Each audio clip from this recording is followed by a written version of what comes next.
Hi, everyone. My name's Jannine Jackson from Leading Together, and we're joined today by a very special friend, Darren Peters. I've had the pleasure of knowing Darren for close on 18 years, and our paths actually crossed when I started working for the Australian Paralympic Committee, and he has been one of those people that has been my who luck. So I'm reading a book by Jim Collins, Beyond Entrepreneurship, where he talks about who luck, and he describes people that walk into your lives that actually change the trajectory of your life. And Darren's been one of those for me. So I'm very fortunate that I've had the chance to not only meet him, but have the chance to work for him. And he's had an incredible career in sports administration, sports leadership, and as an athlete. And now also in business coaching and also lecturing at university. And some of the roles that Darren has had read a bit like a who's who. So the CEO of the Australian Paralympic Committee, chef de mission of the Paralympic Games, CEO of Rowing Australia, GM Surf Lifesaving, but also has a keen interest in sports psychology. Still waiting for the book, does. And this has naturally led to his role to pursue a career in lecturing. But he's got a really incredible, I'm hoping he might share a little bit about his insights into what creates an elite sportsman and how to create motivated and high-performing teams. And I know that he still continues to live out the passion as an elite sportsman or as a beach sprinter. And so not only talks the big game, but also lives it. He's got, I was trying to articulate, Darren, your leadership style, having worked under it and with it, but it is one of passion, forward thinking, highly motivated, but the thing that I love probably the most is your ability to have fun while you make us work incredibly hard. So I'm really looking forward to Darren's insights in his questions as to what leadership is. I've probably still got a lot to learn, but I'm hoping everyone else will too. So welcome, Darren. Thanks for joining me. Thank you very much. Thank you, Jannine, and it's great to be here. I'm still struggling with who luck, what who luck might mean. Look, for those who don't know, Jannine, one experience I had with her, I might as well tell you now, was when she was a senior manager helping us fundraise for the Athens team. 3.5 million we had to get in 2 years, which was attained. She sacked me. She sacked me as a CEO. And later on, and for reasons I go into later, what makes a leader and what you need to learn from. But here she's inviting me back to speak and to say that I've been inspiration in some of her life in parts. So it's a great pleasure I do this. And we'll see where this goes. This will be fun. Yes. So I guess the first question is a really easy one. Yeah, fill in the blanks. What leadership is? Yeah, it's a good. I struggle with this to think the academic speak and then think, no, throw it out.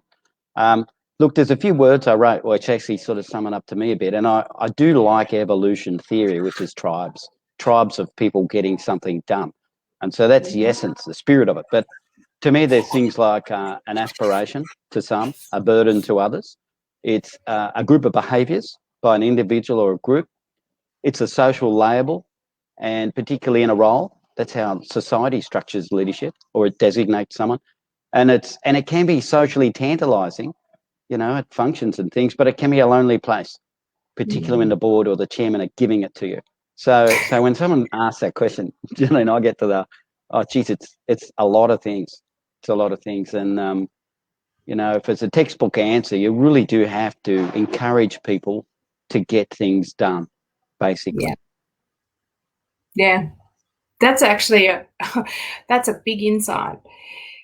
So if you were to reflect then and think about leaders that you've actually had throughout your career, what is the leader that's inspired you and why? There's a few, and for different reasons. There's a gentleman called Gus Staunton, who was the first Secretary General of Surf Lifesaving in Australia. And before that, I think he was CAMS, Confederation of Motorsport. Gus was what we know in Greek god language was a warrior who had the Apollo approach, which is bureaucracy and systems and structures. He taught us all about that. Anyone he mentored as a young manager coming through, he taught you about the importance of minutes, documenting actions, following up, committees, people on committees, the need for consensus across state boundaries. I mean, he made everyone learn that on the way through. And so he taught me a lot. So Gus was number one. A more recent one, Deidre Anderson, using the same analogy, Greek gods, she's Athena the warrior. Deidre is a classic, get things done, let's go into battle type lady. And she's the head of the Rugby League Players Association now. She was at CEO, a DVC, Deputy Vice Chancellor of the university. She took on the boys' club. She's great. And she not only could towel you up, but then offer you empathy after she towed you up. It was one of those learnings that you think, geez, this boss could have it all. So they're two that just stand out right now. My present CEO here at the university, Torrance, Linda Brown, she's outstanding. You know, some of the things she does is just unbelievable. So I'll go into a bit more of that later. But either way, there's been three particularly that I really have enjoyed experiencing their style. Brilliant. So I guess then, what's the hard leadership lesson that you keep learning and unlearning that the universe keeps putting in front of you? Yeah, I think we all learn this one.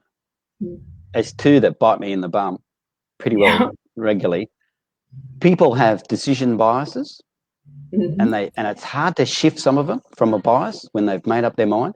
They think a certain way through a certain lens of thinking, a global lens of thinking, and it takes you a while to shift them to even an idea of another way to go. And loyalty.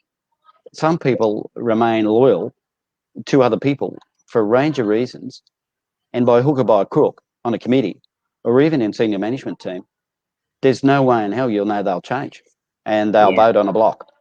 So those two things are the two big things. There's one thing that irks me, and that's control people.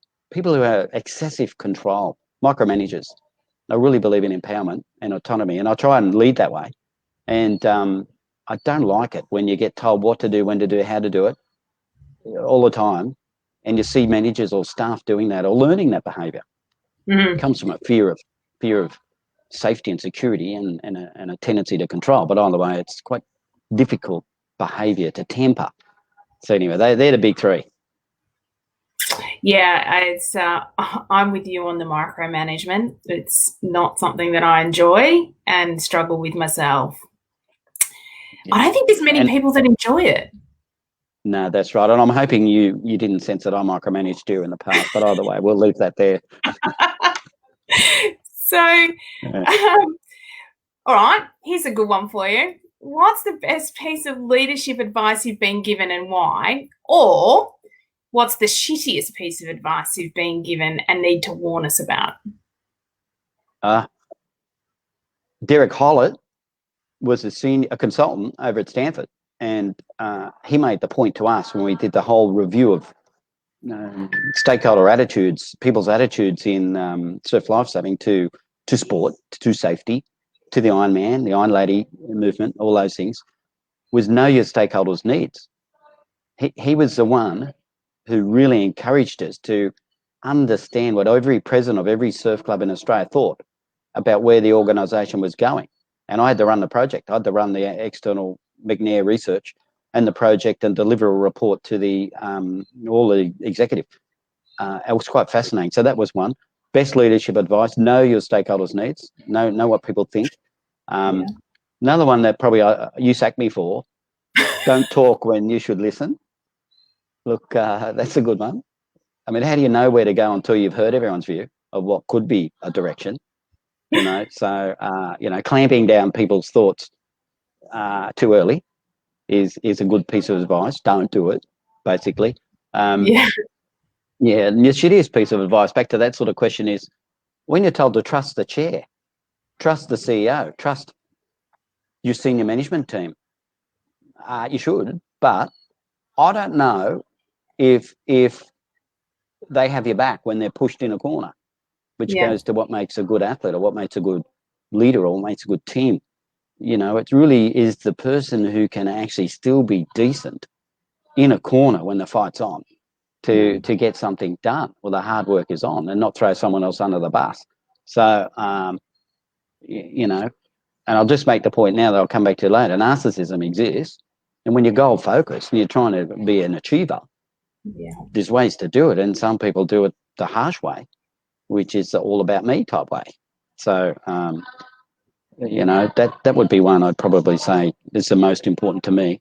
Don't think you can blindly trust everyone to sort of understand what you're thinking, where you think things should go.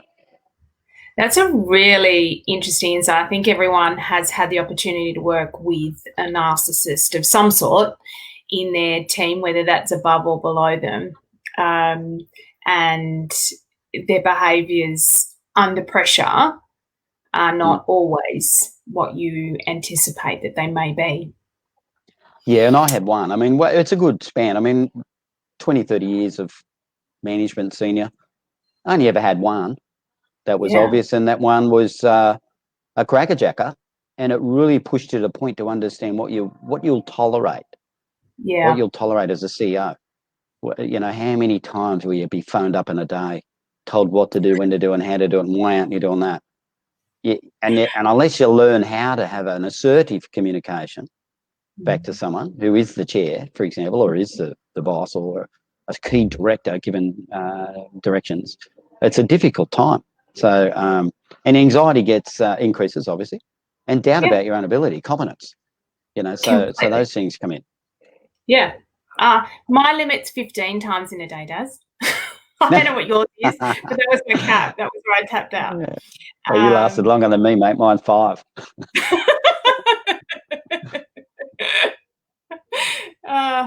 Gosh. Yeah, no, that was mine. So let's go to the academic side. What are the 3 leadership books that you would personally recommend? On the sports side, I think David Epstein's book, The Sports Gene, it's a little 213 treatise, really important to understand the biology of the body and genetics and environment, and the mix between the two. You know, I'm short, 5'6", and my twin brother's taller, 6'1", and so I got what I got. But we live the same experience in most environments, training, home and training, and school. We're all at the same place together, wasn't I? And so but we're both different, you know. I think, but similar.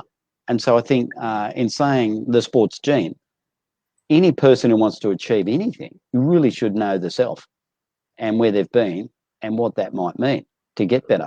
So that's one. The other one, Charles Handy, the one I mentioned, Gods of Management. As a young bloke in the management days doing an MB, Master of Ed at the time, I'll never forget reading that, along with an article by a gentleman called Week, to do with loosely coupled systems. And it taught me a bit about structures and systems that supposedly link through an agreement or an MOU or a constitution. And you can't ever think that you can control a club at Ocean Beach like I'm the honorary treasurer and admin director of, when you're the CEO of Surf Life Saving Australia, for example.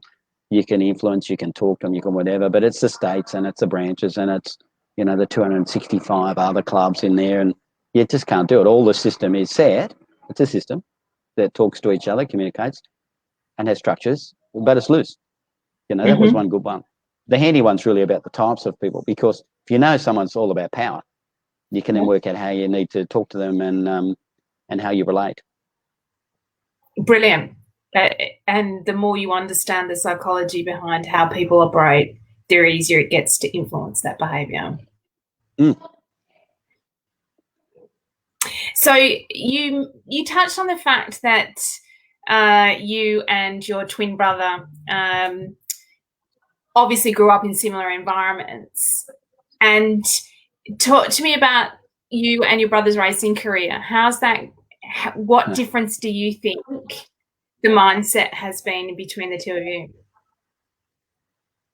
Look, it's been fascinating. I had to learn how to do a strategic plan for personal development on a balanced scorecard sort of approach, but to make me better, because he grew before me, he won before me Australian World Championships, and I started to wonder, geez, am I always going to get second or third in Australia or the world or whatever? How do I win? So first of all, I had to look at the mechanics of things and the physiology of things. So I'm like, okay, I've got to get stronger, to match his leverage in leg length. And there's things you do that you pull yourself apart, and you can say, well, where's the enemy? And if everyone else is finishing a race better than you, well, that's my weakness. And if I'm starting a race better than everyone else, well, that's my strength. And so you get to the philosophies of personal development. You train your strengths and you mitigate your weaknesses, and then you take it for a run. That's one philosophy, for example. Others would argue you train your weaknesses. You should train your weaknesses stronger than your strengths, but I go the other way. I'd rather a strengths model in a range of things. So there was that view. Then the mindset came in. I loved him so much, respected his ability. I had to learn to hate him and be angry with him, and to focus some energy away from this sense that I just enjoyed running with him to the idea I've got to beat him. And so it was quite a difficult thing for a twin to look another twin in the eye in a race in the final of an Australian World Championships. And at the end, we're going to have a beer together and enjoy it. But one of us is in front of the other. But just to sort of cap it off, there's two types. I focus on learning and mastery. Yes. I'm pretty sure Big Was likes the win. There you go. Yeah. He really enjoys the idea of the win. So there is a difference in us, in our mindset. He might argue he's not, but I didn't ever hear him say he really enjoyed training the way I did. Yeah. Yeah. I hope that sort of hedges around it. Absolutely. It's always a fascinating insight to understand the psychology and what are the things that creates a winner. And having grown up with a twin in a family environment, I think gives you some unique insights as to how do I differentiate myself? How do I, given that we're doing the same sport, we're in the same household, we're in the same things, what are the things that I can do, which is going to make me a little bit stronger? I think everyone's got to learn it. Yeah. Sorry to butt in, but I think everyone's got to learn it. And comparison, social comparison, is a problem for most people in siblings and in groups and amongst separate groups. I think that's a bite in the bum for everyone. So self-determination, a theory, essentially has a philosophy. You look at having good relationships, having a purpose, and being able to master things. And I focused on mastering, and the purpose was obviously to get better, and did the same in management. When I wanted to be a leader or a manager, I realised that as a head coach of something or a national coaching director in a sport, they didn't make all the decisions. Managers did, who had budgets. Oh, gee, I better learn management. And so I had to learn the management concepts to then get into the idea of becoming a senior manager. And it was the same sort of approach. It was a balanced scorecard, and off I went. Same thing. Well, this leads really beautifully into the next question in trying to, what's this one stereotype or myth about leadership that you think we need to let go of? Leaders are born. Everyone talks about that. Look, they're not. I think experiences mould leaders. People get thrown into leadership when they don't necessarily want it. Some people chase leadership. To me, leadership, the idea that good leaders always get things right, I think the experiences and occasional mistakes make the best leader, and you learn from that. So the myth is, so-and-so is just a good leader, always has been. I'm not quite sure about that. And separate to that, weak leadership. You know, some people say there's soft leadership and hard leadership. You know, to me, the middle ground, I'm not sure. I'm not really sure if someone who listens a lot tends to follow someone else's or a group's decisions is a weak leader. You know, I think that's a different style of leadership that can get things done. And I'll go back to that tribal theory. You know, then it's a firm leader who tells everyone what to do, and get things done too. So it's a fine line in there. The only other one would be perhaps the idea that, in particularly in senior management, the idea that someone is speaking the truth. What sort of whose truth? It comes from a different frame. You know, well, where do they frame their truth from, and why do they think that this is something that they're absolutely right about? And so leaders, to me, have to have this agility in their brain, this flexibility to understand different views and to map it together pretty quick, to work out where someone's coming from, to then know the direction they're going to try and push. And mind mapping's a tool I love, you know, just to do it in bubbles on a bit of paper on a wall or on a fancy screen. And look, that's terrific. And at least then you can understand the 7 different board members, for example, or managers, what they're coming from and what they're thinking, to draw some lines between them or not. So to me, the lead the best, it's a really beautiful insight to understand that everyone's looking at the world through a different lens and what their decision-making brain is. Really powerful insight. So what do you think your best leadership quality is then? Or maybe what do you think is a characteristic that every leader should have? Yeah, I struggle with this. I think engaging people. I've got a switch, obviously, that might go on and off, but I know generally how to engage people to do something. And I think that if I mean, that would be it. And particularly in getting results by a due time, depending on who does most of the work or shares the work, really doesn't matter. It's about that. I think now all the jobs I've had over all the years, people generally find that I'm more agreeable and disagreeable and more engaging than not, and conscientious than not. So those things together sort of could be how you describe what I think the DAS is. Yeah, I'd agree. So what do you do to continue to grow as a leader?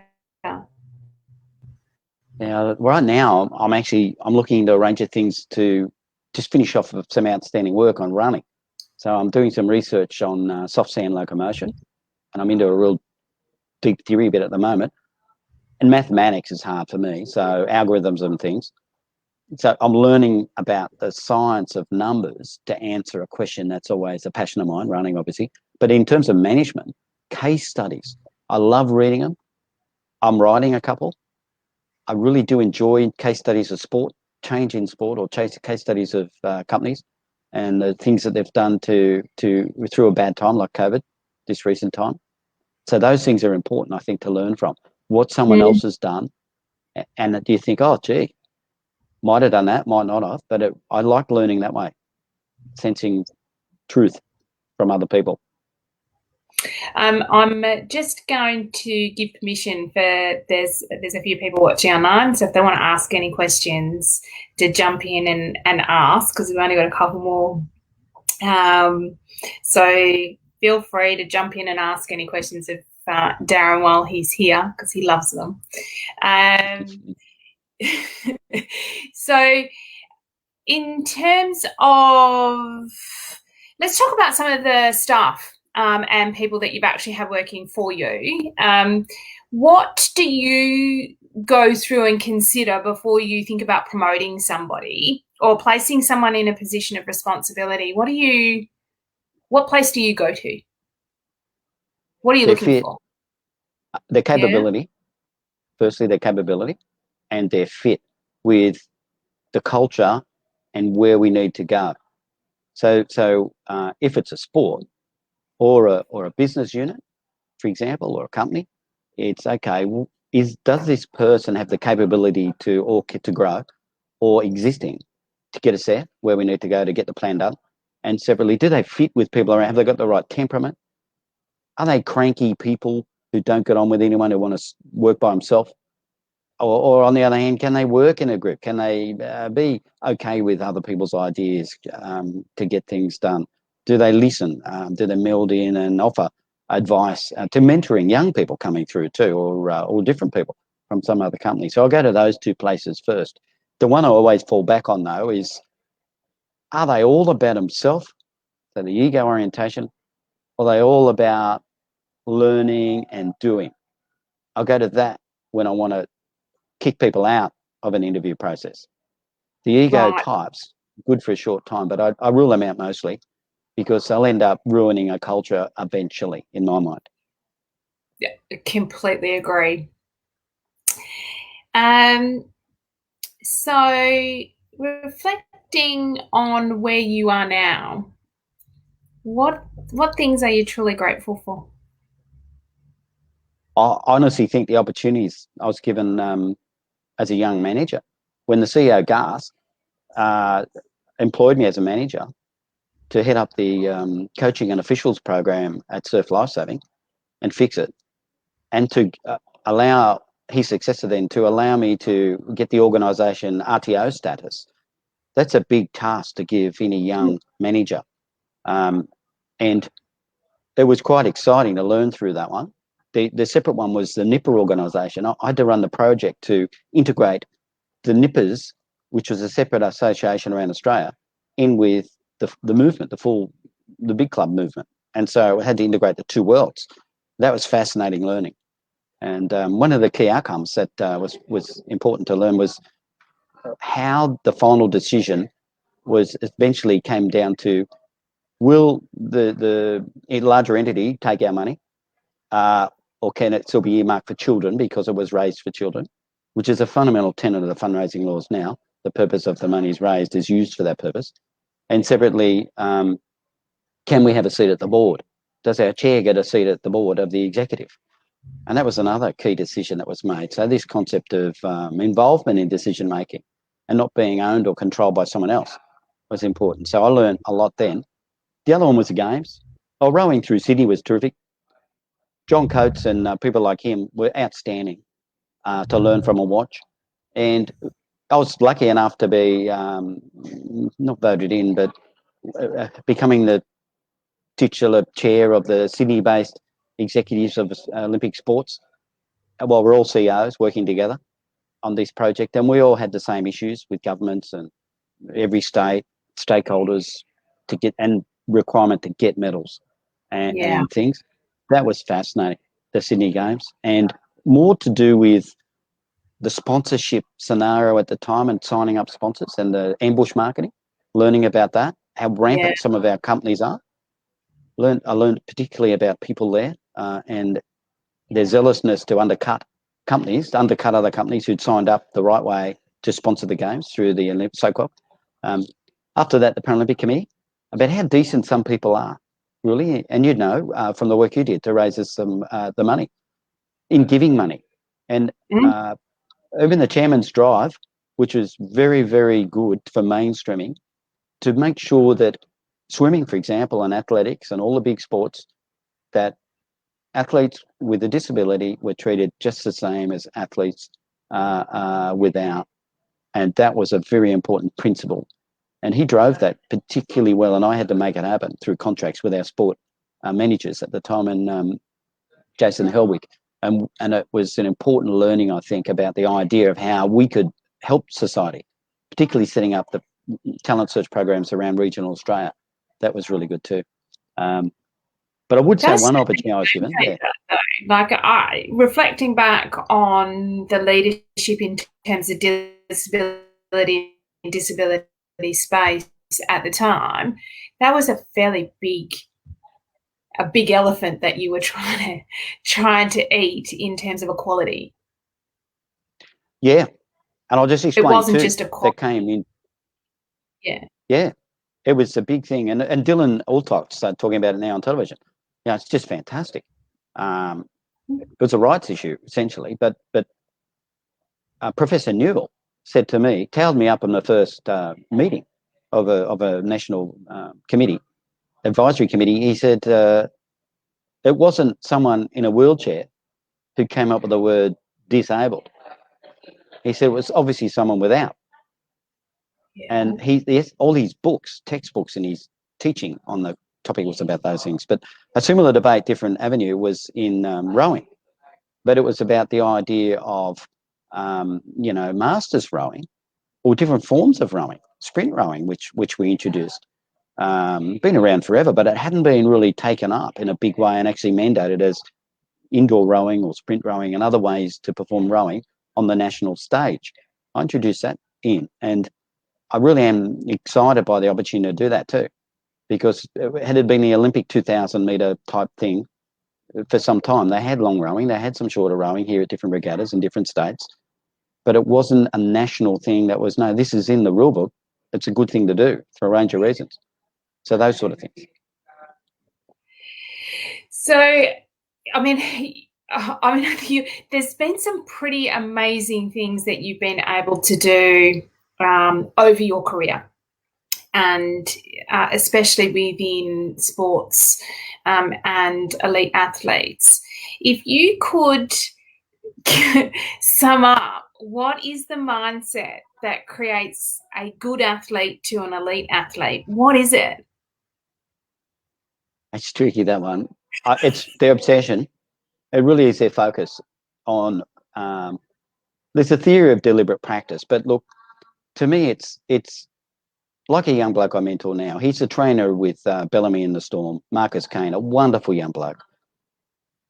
For him to win the relay championships that he did, he had to really focus on training and developing every facet of his body and mind, bit by bit, week by week, year by year, and getting knockbacks and stepping up again and knockbacks and stepping up. It's that resilience that makes the difference. I think it's that, and the continued striving to do something and to learn, and then to learn to do it better.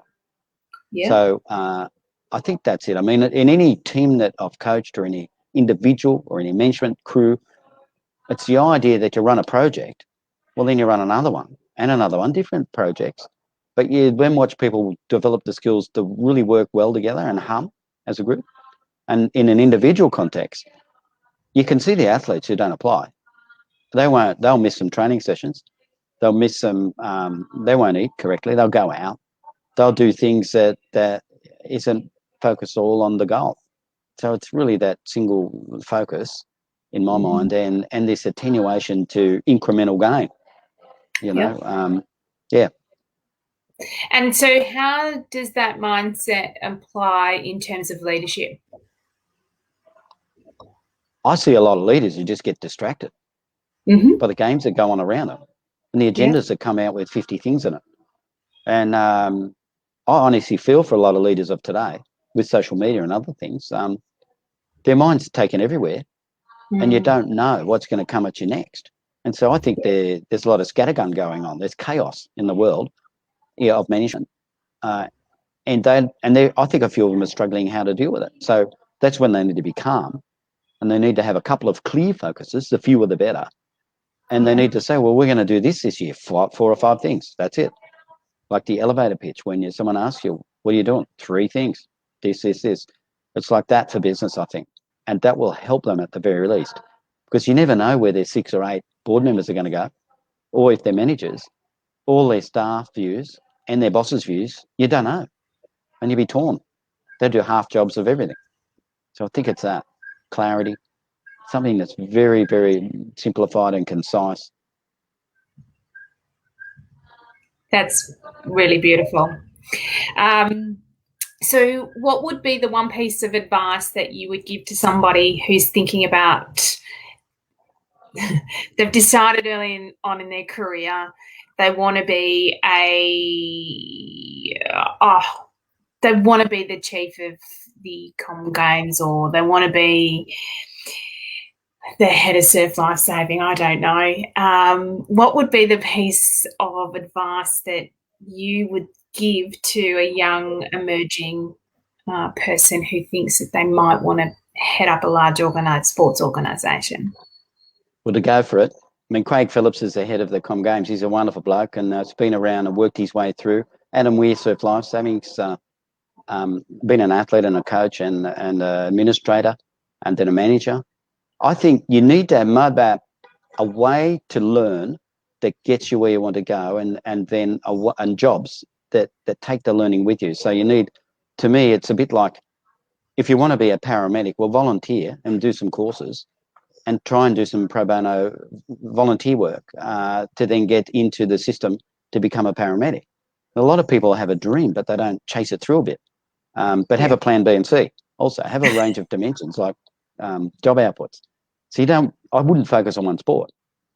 I would say to someone, look, it's an industry, and see the jobs in the industry, and look, and you might get this one or that one or whatever, but you need to know how to get in, and there's ways to do it. So I would pick 4 or 5 different strategies for them. They should think about how they get in. They'll go about it. Even one of our students the other day hadn't interned anywhere. There's opportunity to intern for the Roosters, for example, in Sydney. And, one of our students has got that. And now there's a role that's available there. You don't know what comes up in sport. Now they're on their way. And so I was lucky. A role came up after I was signed up as a research assistant in sport. So then there was a role to take over the program lead in a program, and I interviewed and got it. You just don't know what comes up when. But first things, back to your question, go for it. And separately, do things that are in the related area so you can add it to your CV. And then obviously apply. Well, this has been a whole heap of fun.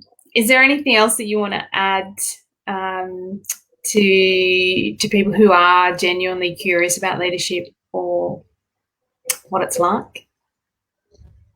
I just tell them that, great, go get it. If you can experience a leadership role, it's like the good, the bad, and the ugly. It's like the 7 different deadly sins. It's like all the things you hear about all wrapped up into one role, and it will tear you in and out. But sometimes you have a good run, and sometimes you don't. Rarely you don't. Usually it's pretty good. But once you become a leader of something, you learn from it, and you can say, well, I've been there, I've done that. I've learned from it, and I enjoyed it. So I would say to them all, just give it a go. Put their hand up for something, but don't be shy to put the hand up and take on a project or a lead role or a management or a CEO.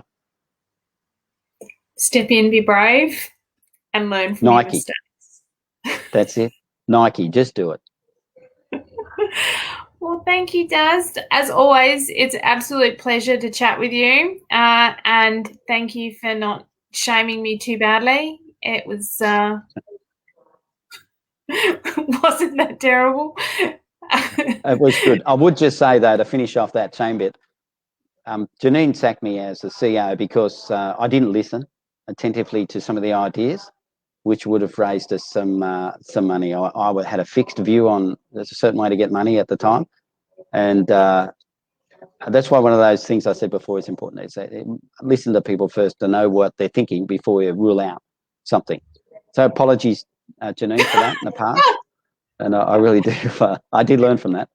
Yes, thank you. A long time ago, a lot of water under the bridge, and obviously I'm still holding a grudge. That's right. Okay. All right, well, thank you and goodbye. Awesome, so thanks for the time. Okay, bye. See ya.